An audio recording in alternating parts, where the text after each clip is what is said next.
يا مساء الخير. مساء الخير حضرتك. اهلا وسهلا بحضرتك. مساء النور. نتعرف بيك. ايمان. انا اسمي رشاد. محمود الوشاحي. اسكندرانيه؟ انا من اسيوط وعايش هنا في اسكندريه. صعيدي يعني؟ سعيد. حضرتك من اسكندريه؟ اسكندريه. بتشتغل ايه يا استاذ محمود؟ بتدرسي ولا بتشتغل؟ بحرية. انا بالمعاش كنت مدير عام في مديريه الشباب والرياضه. يعني بحريه ايه، شغل يعني ولا دراسه؟ لا دراسة.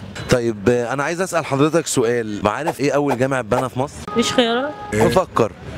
اول جامعه؟ هو مفيش اول جامعه. اول حاجه اتبنت في مصر كانت الكعبه. في مصر؟ في مصر؟ في مصر؟ في مصر عمرو بن العاص. يعني نقول لك مثلا ابو العباس ولا ابو الدردار ولا عمرو بن العاص؟ جامع عمر بن العاص. هو في القاهره جامع عمرو بن العاص.